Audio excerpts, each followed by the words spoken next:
very warm welcome. My name is Victoria Beadle, and I'm the CEO of Melanoma Patients Australia and your host for this, the first of a three-part consumer webinar series, which is a collaboration between Melanoma Patients Australia and Melanoma Institute Australia. Firstly, I'd like to make an acknowledgement to country and pay our respects to the traditional custodians of the land and the elders both past and present, and acknowledging the deep continuing connection of Aboriginal and Torres Strait Islander peoples to the land, waters and sky. As I mentioned to you, tonight's webinar is part of a webinar series. We'll be hosting a webinar each Thursday evening for 3 weeks. Our next one will be an immunotherapy and targeted therapies session, and our final webinar will be on new approaches in detecting melanoma with fantastic speakers. I would encourage you to register now at melanoma.org.au/events. Tonight, we will bring together 2 experts on one topic of interest to our community. Our topic this evening is a tough one for many of our stage 4 patients: brain metastases, surgical treatments, an update, and living well after brain metastases. And I'd like to take a moment to welcome our wonderful speakers for tonight's webinar. Our first speaker of the evening will be Associate Professor Brindha Shivalingam, followed by Debbie Butler. You should be able to see them on the screen. Okay, well, we might move straight into our first speaker, who is Associate Professor Shivalingam. Professor Shivalingam is a neurosurgeon who's an associate of the Melanoma Institute Australia and works as the Director of Neurosurgery at the Chris O'Brien Lifehouse and is a consultant neurosurgeon at the Royal Prince Albert.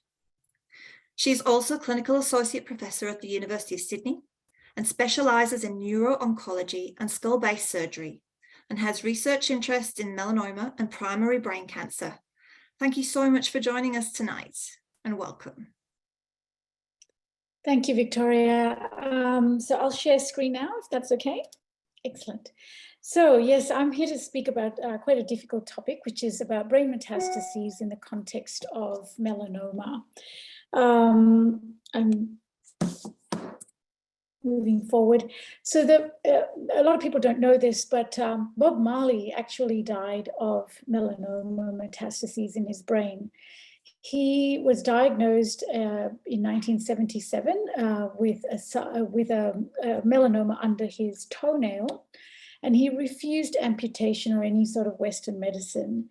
And the disease took its natural course, and in 1981 he had a number of brain metastases, which unfortunately ended his life, and he was just 39 at the time. So that is the general story with melanoma if it is left untreated. But of course, we're in a very different place today.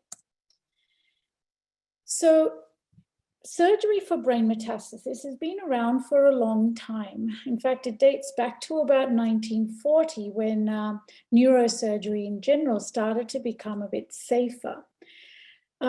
It is a highly effective form of treatment for brain metastasis, and it is highly effective at restoring the quality of life for patients and also has the effect of prolonging life. The 20th century doctrine, so what we used to think about last century rather, in terms of brain metastasis, is that we would only operate on patients who had perhaps one brain metastasis with controlled or no disease elsewhere in their body. And there were a lot of reasons for this. Firstly, we had no other treatment options for disease elsewhere in the body. Also, surgery itself was pretty high risk, and therefore you really had to weigh up the risk-benefit profile. And sometimes if the surgical risk was deemed to be very high, it just wasn't worthwhile. Also, back in the last century, which doesn't seem that long ago, the prognosis from a metastasis in the brain was pretty poor. It was in the order of about 8 or 9 months of survival. So all of these things together meant that it wasn't all that useful to operate and put patients through surgery for their brain. However, things have now, and sorry, I'll just focus a little bit more on the past as well. And these are just some figures from some studies that were conducted, again, not that long ago, but the results today are very different. So if we focus back on this study from 1998 by Sampson et al., the survival in that cohort was about 8.2 months after diagnosis. The complication rate from a brain-related operation was 22.4%, which is incredibly high. So it's like 1 in 4 patients would have some sort of bad effect, whether that is a paralysis or loss of speech or memory, something devastating. But also the post-operative death rate was also quite high. It's about 8.6%, which is unacceptable today. Moving on to, sorry, went back too quickly. So again, around this study around 2000, again, very poor survival, complication rate still around that 20%, and post-operative death rate also very high. However, as the years went by, and pretty quickly, things started to change. The survival in the early 2000s was still quite dismal, and that was mainly because we didn't have any systemic therapy options. However, I just want you to focus on the complication rates and the post-operative death rates, and that's what has decreased significantly in the last several years. So when a patient is diagnosed with a brain metastasis, first off, they need to be investigated a bit further, and this usually involves a bunch of routine blood tests, a stereotactic MRI, which is an MRI scan that is designed for our navigation system, which I'll talk about later.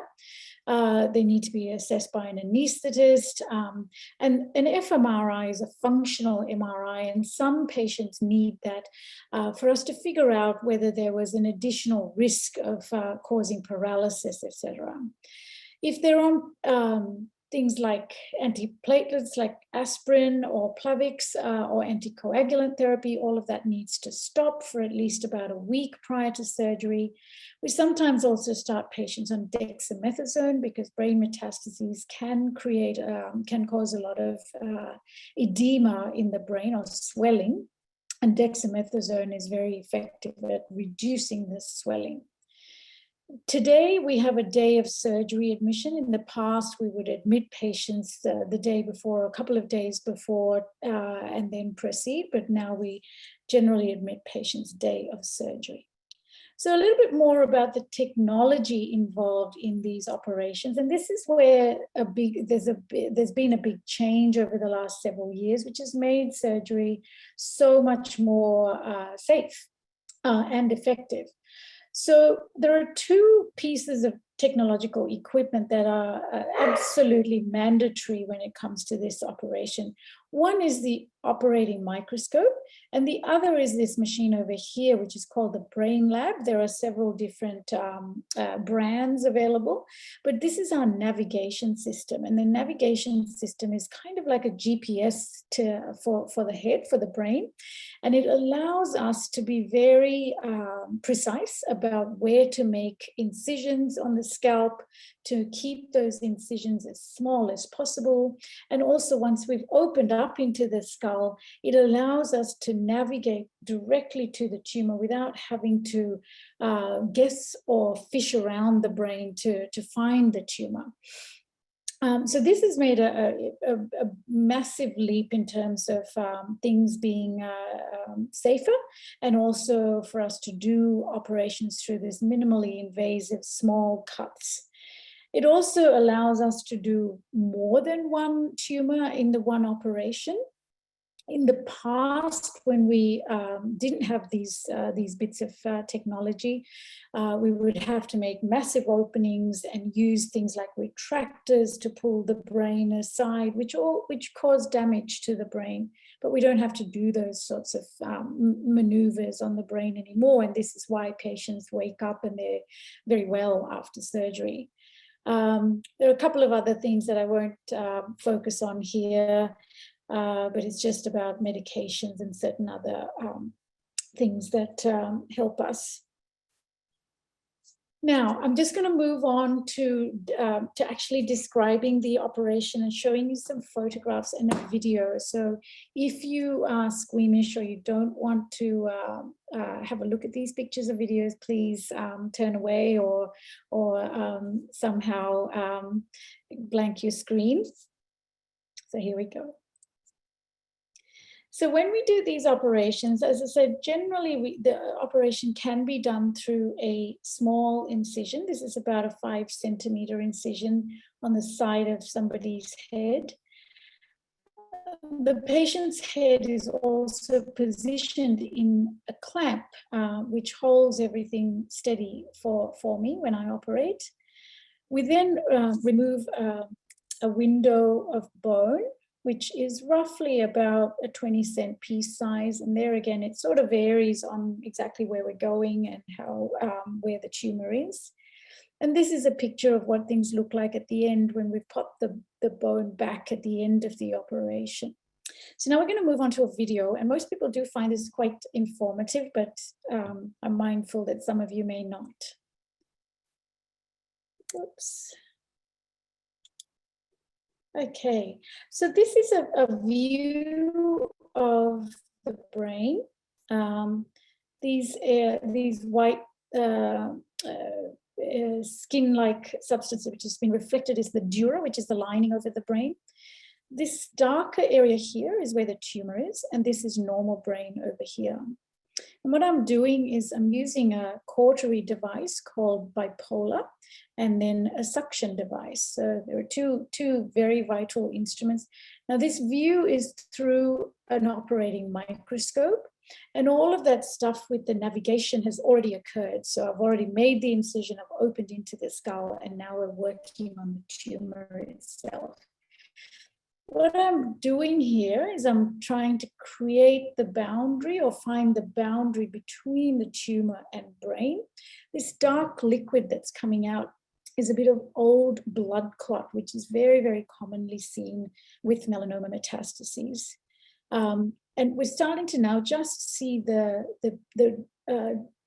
plane between brain and tumor. So every now and then you'll see a little flash of sort of whitish yellow area, which is the normal brain itself, and this darker area is the tumor. So work around it using the bipolar and the suction and scissors occasionally. There are lots of blood vessels that feed the tumor, so we need to burn them and then cut them in order to release the tumor from the brain safely. And we use these little sponges to separate the brain as well. And usually once I've gone all the way around it, I should be able to pull the tumor out as one lump. And there we have it. So we usually at the end of the operation have to make sure that there's absolutely no bleeding, and then the closure happens where we close the dura, which is the lining of the brain, put the bone back as I showed you before, and then the wound gets closed with a bunch of dissolvable sutures, and the patient basically wakes up with a Band-Aid on their head. Okay, so that's enough for video and photographs.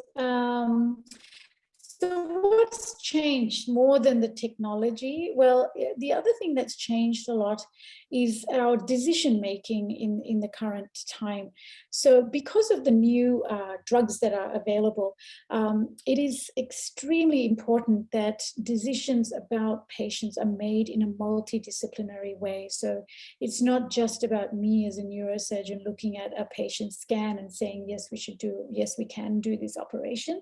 I also need to discuss that with a medical oncologist and a radiation oncologist to figure out if that is actually the best thing for the patient. Because sometimes it's not about surgery, it's about drug therapy or it's about radiotherapy. And therefore the decision making has become quite complex. But if you have a good team at your beck and call, it makes it a lot better. So as I said, in the last century, most often we would only operate on patients who had one tumor in their brain, and especially if it was large and causing swelling and symptoms as a result of it. However, now, because of the complex nature of patients and the treatment options available, we actually have a lot more reasons to do an operation. I won't go into all of this too much. It's just to show you that there are many more reasons to do an operation these days. So what about the drugs then, and how does that interact with what we do with surgery? Well, the biggest advancement in brain metastasis from melanoma has really come about in the last 10 years, and they've come about because of two classes of drugs. One class is called targeted therapy, and the other is called immunotherapy. The targeted therapies, some of you will know dabrafenib, trametinib, there are some newer names these days, but they target specific genetic pathways within the tumor in order to try to kill the tumor. Now, we do know that a number of patients, up to about 60% of patients with a particular BRAF mutation, can actually respond to the drugs, and without needing surgery, we can actually see that the tumors shrink away with these drugs. However, this is not usually, it is not long lasting. And at some point, the tumors actually find a way to overcome this genetic mutation, and they become resistant to the drugs. Immunotherapy, on the other hand, if it works, it tends to work in the long term. If we simply give a patient one dose, they tend to have about a 20% response, but given in the two-dose format, there's about a 56% response in the brain, which is phenomenal. It's not something that we've ever encountered before at all. However, it can take up to about 12 weeks to actually see response in the brain, and therefore, if a patient has a large brain metastasis and we're thinking about putting them on immunotherapy, we would often consider taking out the tumor first before starting the immunotherapy, just so it's safer for the patient. So now I want to highlight things with just 3 cases, and these 3 patients of mine have had a very different course, and it highlights how complicated things can be today. So the first one is a very unfortunate young 35-year-old teacher, PE teacher, who was diagnosed with her primary melanoma in her skin in 2015. Her lymph node biopsies were clear, but in 2018 she suffered from headaches, and this is what her scans showed. So it showed that she had a number of brain metastases. So these are all these white spots of brain metastases. In that year, what happened with her is that we took out the large tumors. She then had whole brain radiotherapy and followed by immunotherapy. However, very soon, for about a year or so, she was quite good. But unfortunately, in February of 2019, some of her tumors came back. And at this point, it became extremely difficult to get on top of things despite further surgery, further immunotherapy. And unfortunately, she rapidly progressed with her disease and passed away in May of 2019. So that's, it's about a year-long history from the diagnosis of brain mets. The second case is what we're seeing quite commonly these days, and that's patients who suffer a long-standing course with their melanoma, and it's almost become like what we call a chronic disease. So a chronic disease is an illness that is with you for life and requires a certain amount of management in terms of drugs or surgery. And so you're not completely cured of the disease, but we can manage it and look after people in the long term. So this gentleman is 49, and he had his original melanoma diagnosed in 2011, and he was well until 2018 when he had small brain metastases. So at that stage, because his brain metastases were very small, we didn't consider surgery. He had immunotherapy instead. But within about a month or so, we noticed that a couple of his tumors that had been treated with focused radiotherapy, some of his tumors that had been treated started to grow. They were still not very large, and so he had stereotactic radiosurgery, which is a form of focused radiotherapy. However, he also, by that stage, started to suffer from some toxicity from immunotherapy. And had to come off immunotherapy. And this resulted in 2020, where he had further brain mets, which were also then treated with SRS. But gradually after that, one by one, these brain metastases started to grow. And so he'd outrun his treatment options with radiation and also with immunotherapy. He was being maintained on targeted therapy, but he has needed me to actually operate on him a total of 6 times in order to keep the disease in his brain at bay. However, he's still with us and is doing well and remains on his targeted therapy. So that's really a story of this long-term control. And then lastly, there is I guess this is ultimately what we want for all of our patients, which is the long-term remission or cure. And this is a gentleman who was also 35, so quite young when he presented. His original melanoma in the skin was 2012. In 2016, he actually presented acutely dysphasic, which means he wasn't able to speak properly. And had these 2 large brain metastases. And it's this one that was causing the speech difficulty. Given the size of the tumors, I recommended surgery to remove them. And thankfully, his speech recovered. He then went on to have immunotherapy, and thankfully has remained completely disease-free. So February 2022, actually further than that as well, we've got scans now that show that he remains completely disease-free. So just to wrap up, and I think I'm just on time, hopefully, the treatment of metastatic melanoma has come a very long way. It is now extremely important that patients are looked after in a multidisciplinary setting because of the complex nature of the disease and also the treatment options available. Surgery still remains a very integral part of this treatment process. Surgery has definitely become safer. We have improved outcomes and greater survival. Thank you, and that's all I have for you. Thank you so much, Associate Professor Shivalingam. This fascinating insight into the complexities of surgical and systemic treatment for brain metastases. I know this information will be incredibly beneficial to our patients, so we're really grateful for you taking the time out of your schedule to speak with us tonight. We'd love our participants here on the webinar to post questions in the Q&A, but we will hold off answering them until the end. So we're going to hold a panel Q&A session once our second speaker, Debbie, has spoken. So yes, if anyone is interested in posing some questions, we'd love to see them come through in our Q&A box at the bottom of your webinar screen. And looking forward to being able to respond to those in a great session at the end.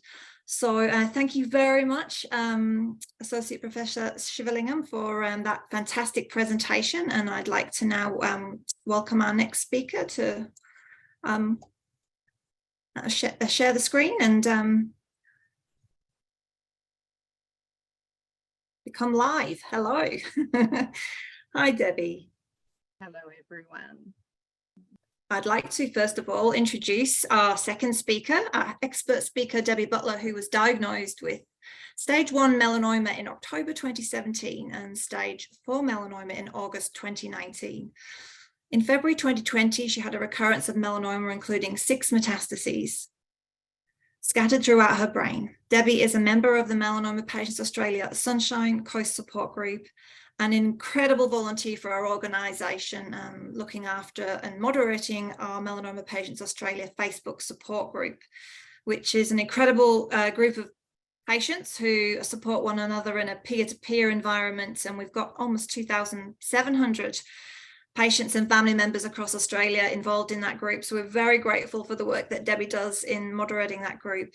Debbie also sits on the Melanoma and Skin Cancer Consumer Advisory Panel and recently joined the Melanoma Research Alliance. During the day, Debbie works as an investment analyst and is mum to 2 beautiful 9-year-old girl twins. Thank you so much, Debbie, for offering your time to share your story this evening. Thank you, Victoria. Okay, so just a quick introduction for those people, most of you who wouldn't know me. So this is a picture of me and Hannah. Hannah's one of my twins. I wanted to tell you a little bit about myself. So who am I? I'm a very happy wife, a proud mummy. As Victoria said, I'm an investment analyst, and that's for our local hospital and health service. I buy some of that equipment that the Associate Professor just had on her presentation a moment ago. I'm in a consumer panel for research into melanoma and skin cancers. I'm a lousy cook. I live on the beautiful Sunshine Coast. And I guess prior to melanoma, I had mild asthma, and that was it. I was healthy aside from that. Next slide, please.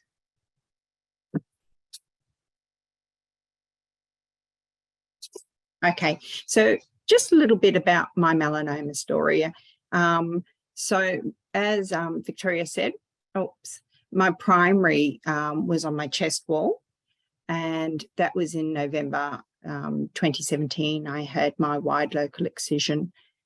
I had persistent back pain in August 2019. And it was discovered that the melanoma had progressed to stage 4.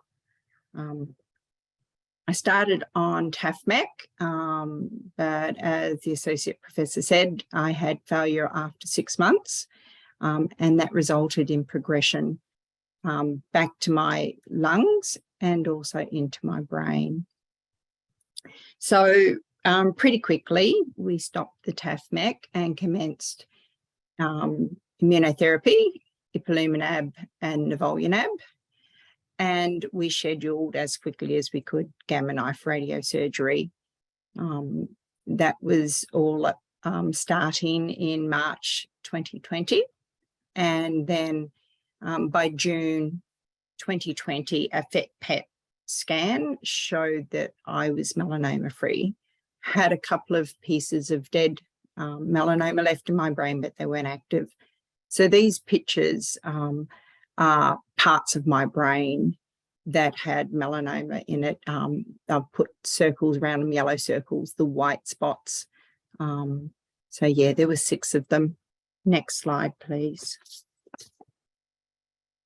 Okay, so treatment. So treatment for me were after the targeted therapy stopped was immunotherapy. As I said, it was ipilimumab and nivolumab under the care of a medical oncologist. And I was told that the treatment success rate for systemic control would be about 40%, but that only 50% of the time would it cross the blood-brain barrier. So it was really important that we coupled that with gamma knife radiosurgery. And for that, I had a radiation oncologist and a neurosurgeon. And I was told that I would get probably 80 to 90% chance of local control, that they would be able to destroy the melanoma that was in my brain. Now, that second photo is the frame that I had to wear to have the gamma knife radiosurgery. It is an unusual placement for me. There's normally one of those posts on both sides of your head. but they couldn't because I had, I think, 2 brain mets just behind where that post is. So they had to be careful with it. Next slide, please. So there were some side effects for me, and I think most of us experience a lot of these. From the Gamma knife, there was swelling on the brain, and that happened the same day. The same day I was sent back to hospital with uncontrollable vomiting and migraines. I had aphasia, which is word finding difficulties, and that started at the end of the first week, so probably day 3. And then about 2 months in, I had a steep cognitive decline. And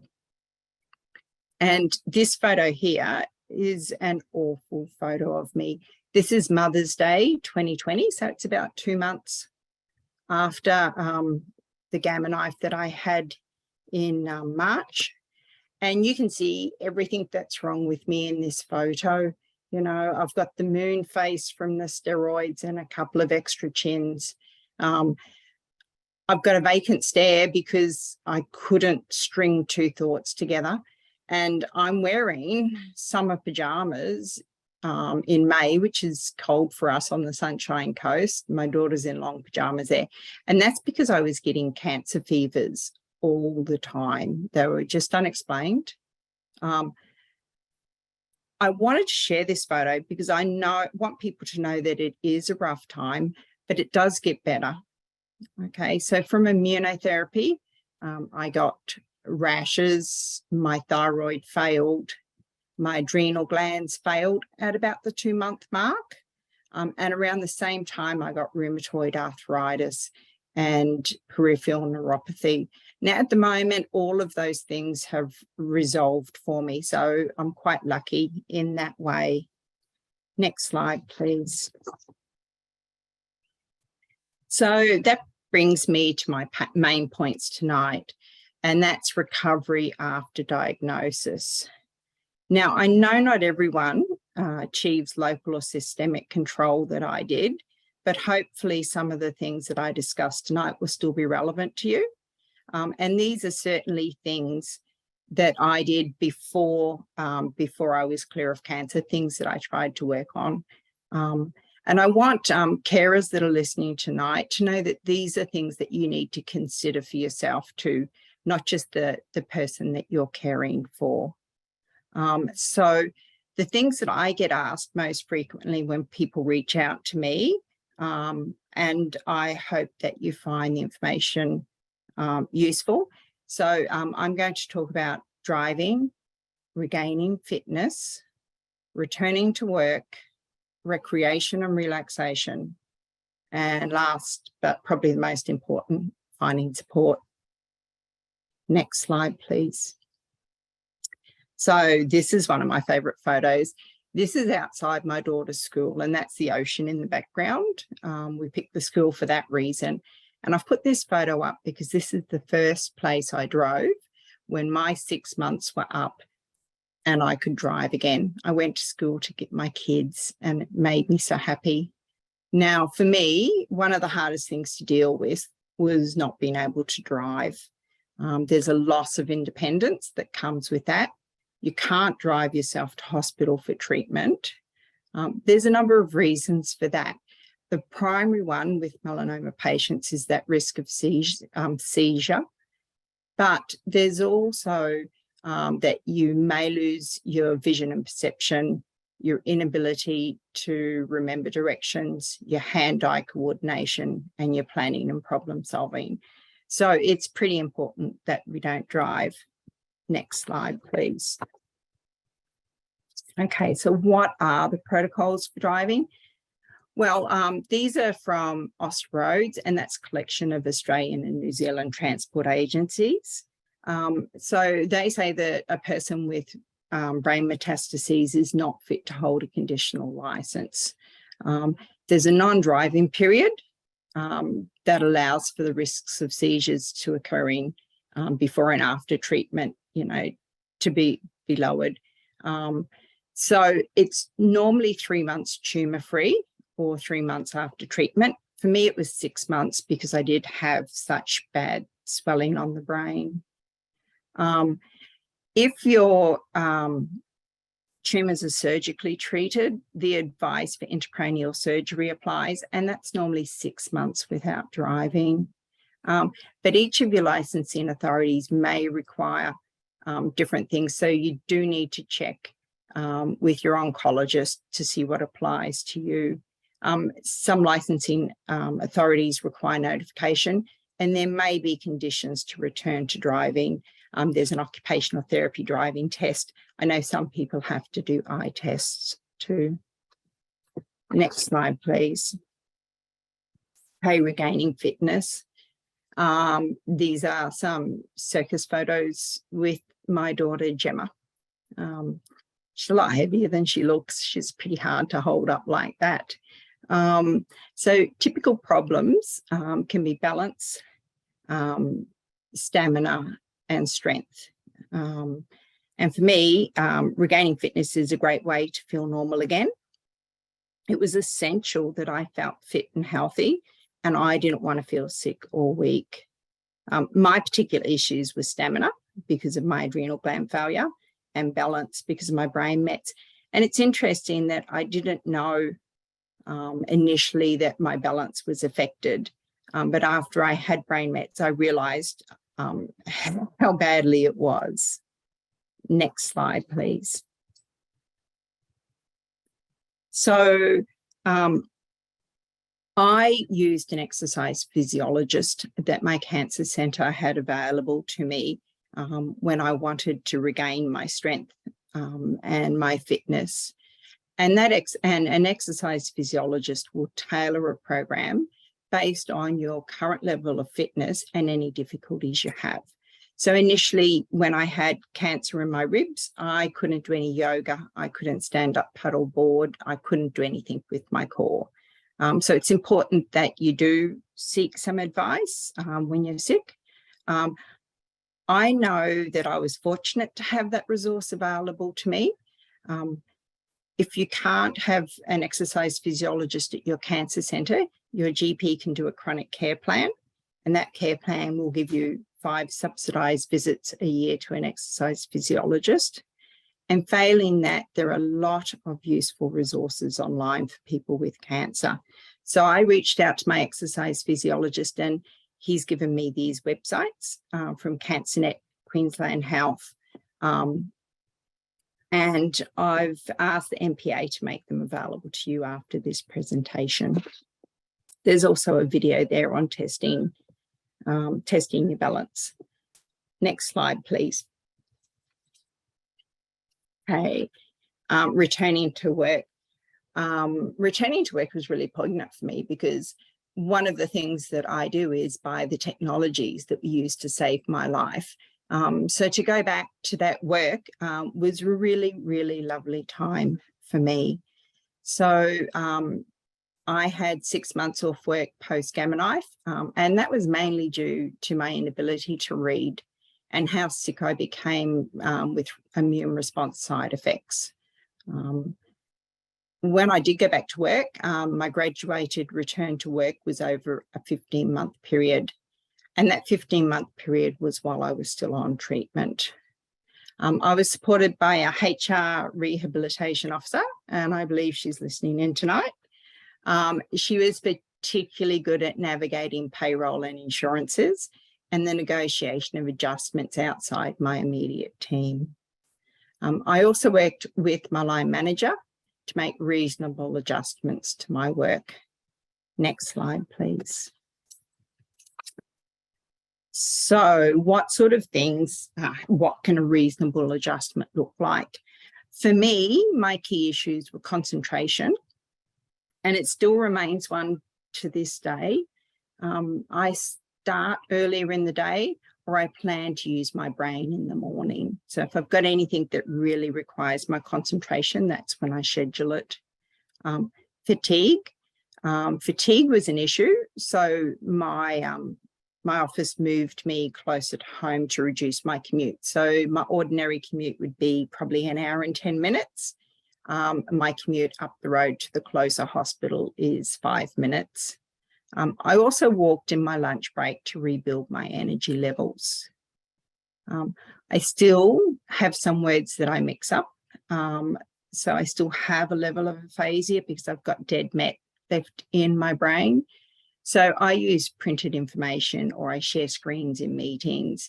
I book meetings in the morning when I have less difficulties finding words. And now that, and once COVID picked up, my office moved me to 100% work from home, and that's how I remain today. So Queensland's going through a fourth wave up here, and I still have not returned to the office in 12 months.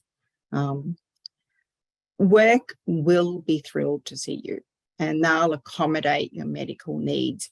And this is the same for carers. So if you're caring for someone with cancer, share with your work what's going on, and they will be happy to accommodate you.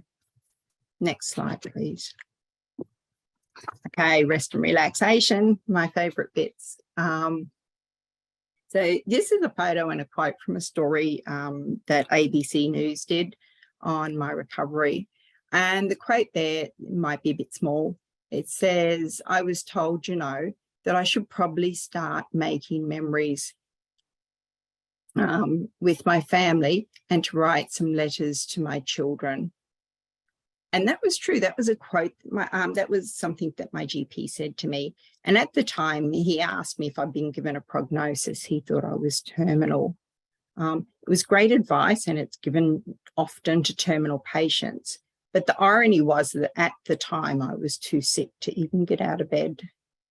But once I got a bit better, I took the advice on board. And as soon as I could, I started to do just that. I started to make memories. And I think this is that it's important to do, to make memories all the time when we're healthy, not just when we're sick.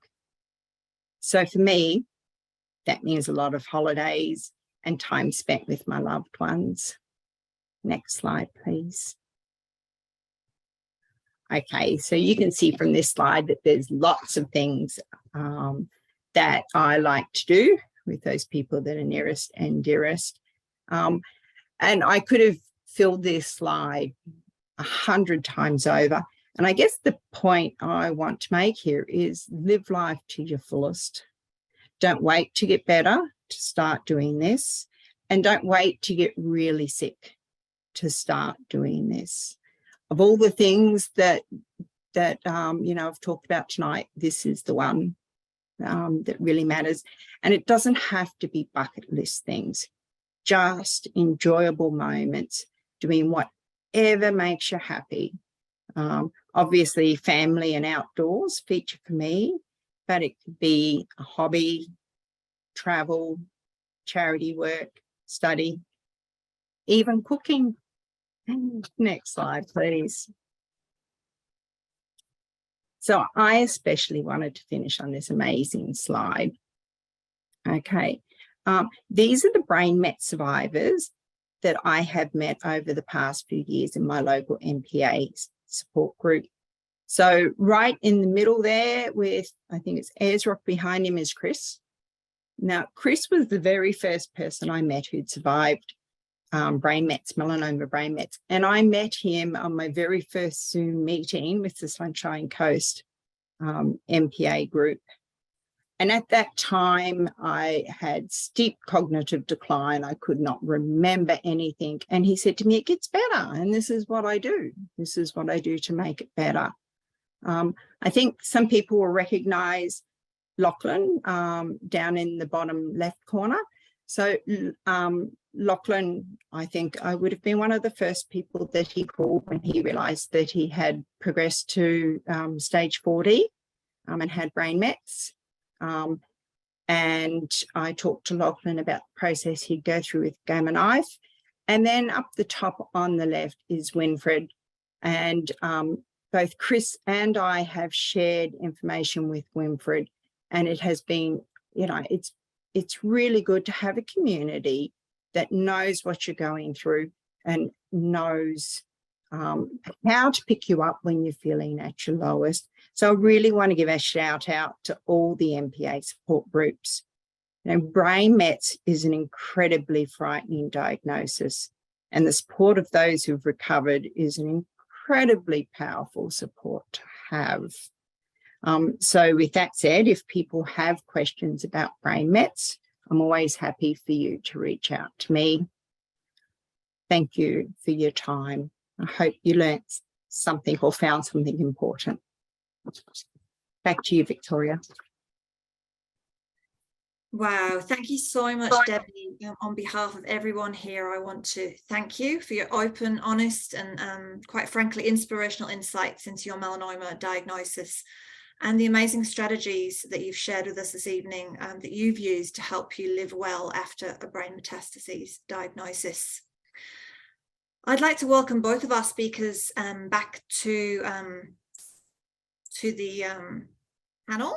We're going to move now into our Q&A session. So I'd love to invite both Debbie and Associate Professor Shivalingam back to the screen.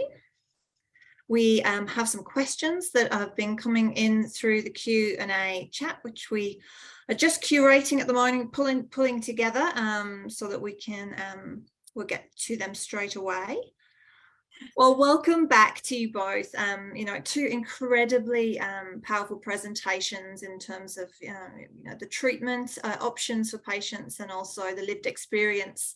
And we have had some questions that have come through our support groups and also through the Q&A this afternoon. So I wanted to start with a question for you, Associate Professor Shivalingam. We've had actually two questions that have come through. So this is obviously an important topic on for our patients. So some of our MPA community members often ask about what it means when brain met necrosis shows up on a PET scan, and what does it mean for the patient. And also some questions around what treatments are, you know, most successful in stopping necrosis. So I wonder if I could hand that to you to give us a bit of an overview of your thoughts on that. Yeah, radiation necrosis is something that we deal with a lot these days, and I guess it happens to patients who've had their brain metastases treated with focused radiotherapy. And so there are many types of focused radiotherapy, and Debbie has had the one type which is called gamma knife, and there are a couple of other different sort of names and brands for SRS. So when someone has had radiotherapy to their brain mets, there is a possibility of this entity called radiation necrosis, which is essentially a ball of dead tissue. And the brain recognizes that there is dead tissue there, and it tries to get rid of it. And the way it tries to get rid of it is to bring in a lot of cells and fluid and inflammation. And that's what causes the symptoms of after SRS. And for some people, the radiation necrosis can cause this expanding ball of dead tissue, which causes more and more problems. And in that situation, there are a few options available. One is actually surgery to remove that lump of dead tissue. And it's highly effective at aborting the process. So once you remove that dead lump of tissue, the brain sort of relaxes and says, oh, great, it's gone. And therefore it sort of has a chance to recover. There are also some drug treatments like dexamethasone, but dexamethasone has side effects, as Debbie pointed out, and these can be kind of long lasting. There's also a drug called Avastin, which is also quite effective at treating radiation necrosis. But again, it comes with a cost and side effects as well. But it's an increasing problem, and especially in the era of sort of SRS plus immunotherapy, we started to see a lot of this happen. I hope that answers it. Yes, very much so. Thank you. We also get have another clinical type question, which is around scans. Just wondering which is the best scan to show up brain mets. We often get some confusion from patients around MRIs and PETs, and should patients be concerned if they get one scan over another? MRI is by far the best. It's the most sensitive, so we can pick up sort of 1 or 2 millimeter size tumors even on MRI. PET scan is a good alternative in the sense that it's a quick screen, but it can miss really tiny spots. So it's not the best, but it's often used more routinely than MRI, just because patients are having a really quick whole body screen, which PET provides. Great, thank you for clarifying that. And we've got a question for you now, Debbie. We know you've got young children, and we just had some questions through around how have you been able to support your children through such a difficult journey, and whether you have any tips for other parents who are going through treatment for brain mets. Yeah, my cancer nurse gave me the cancer counsels talking to children about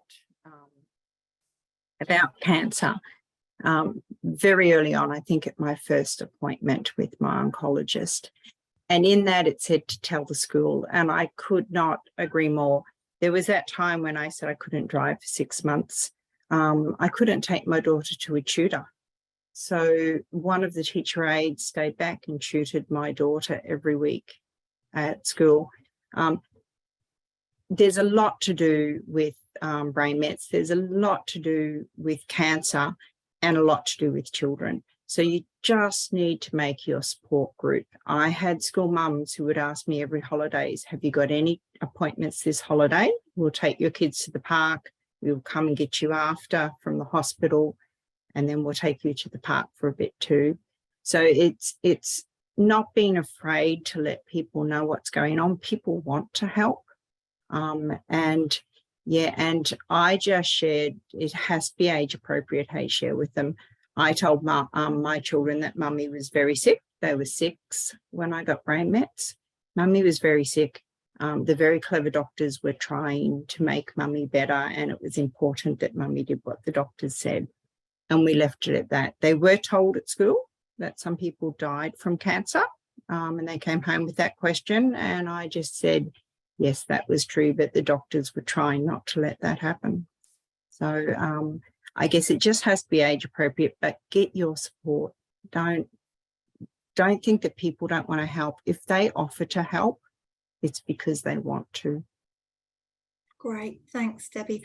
We've got so many questions coming through. I'm not sure we're going to get to them all, but we'll do our best. And this is another one for you, Debbie. What were your biggest fears when you were diagnosed with brain mets, and to what extent did those fears, eventuate, become real? Look, I've always been the clever girl. At school I was always the clever one. My biggest fear was cognitive decline, and I had a very bad cognitive decline. I couldn't string a sentence together. I lost all my vowels, but they recovered. And of course there was death. But surprisingly, of all the melanoma I've treated, that gamma knife radiosurgery, one go worked, and that has been the easiest mets that I've ever gotten rid of. Even the little one in my butt took 5 goes in the linear accelerator. So I think that fear of death, for me, it didn't eventuate. Wow. We've got another clinical question. I'm going to try and reword it a little bit, but we've got a patient who's had 3 brain surgeries in the last 18 months, and it's now progressed to the liver. And the question's really about the effectiveness of targeted therapy, both on the brain mets and on progression to liver. Maybe you could give us some insights into that if possible.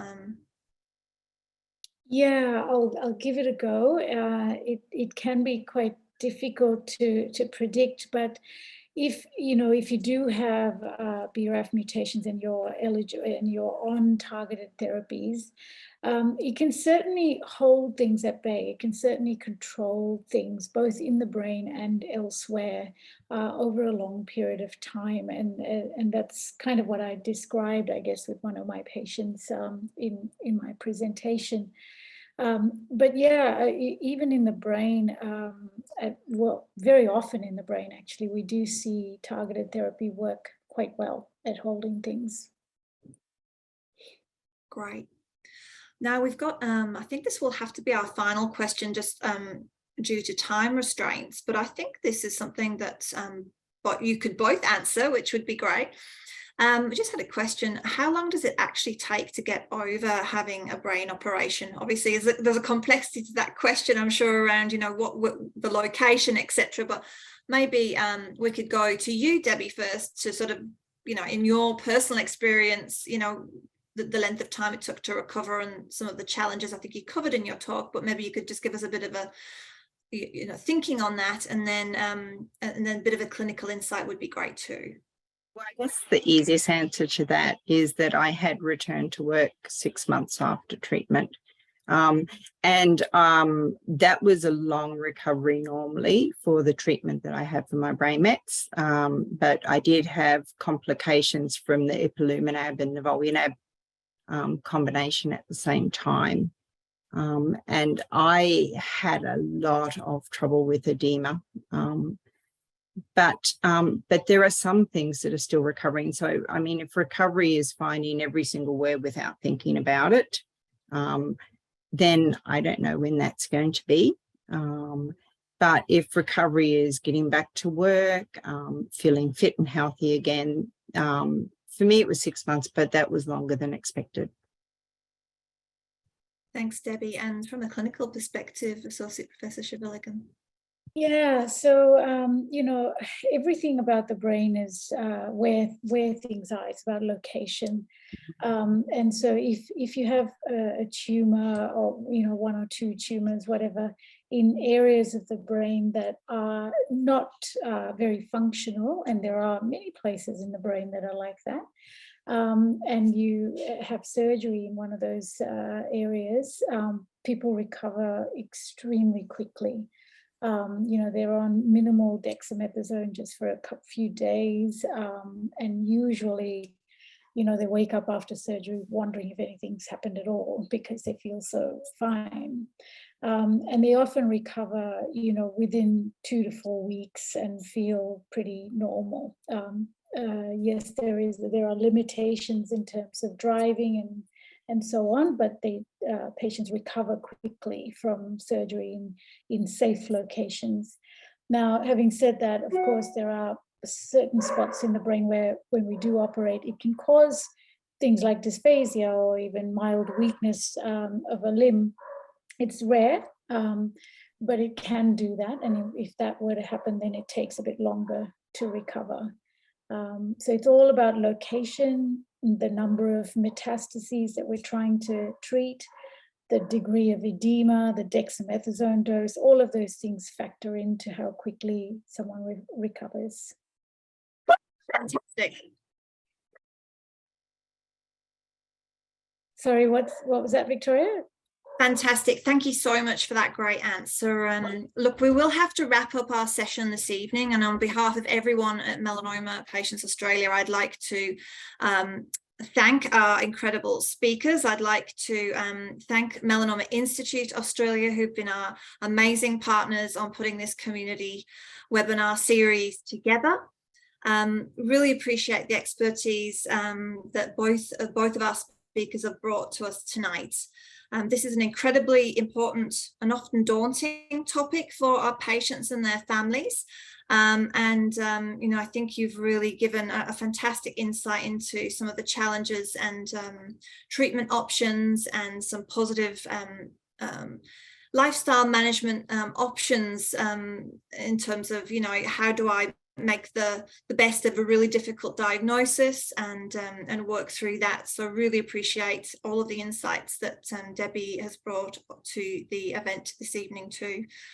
I'd like to remind everyone that there is support available through MPA's support line, our telehealth nurse service and support groups across the country, which Debbie talked about in some detail, and encourage anyone who's not connected into our support services to reach out to us for more details, and that information can be found at melanomapatients.org.au. We are running a survey. We'd love to hear your feedback. We're running 3 of these events across the next 3 Thursdays, as I mentioned previously, and we would love you to take a few moments to fill out the survey. We'll be sending out a link after the event. We also plan to share the webinar recording with everyone that has attended in the coming days, and they'll be going up on the MPA and MIA websites, so that you can download and share this webinar with patients and family members and people in your network that you think would benefit. In terms of our next webinar, I'm sure I've got a screen I can show on that. Oh, no, perhaps I don't. We will put some links into the chat for the next webinar. In fact, I think we already have. If you have a bit of a scroll into the chat box, you will see the links and how to register for our next immunotherapy and targeted therapy session, which is next Thursday night. We'd love you to register, and we'd love to get your feedback.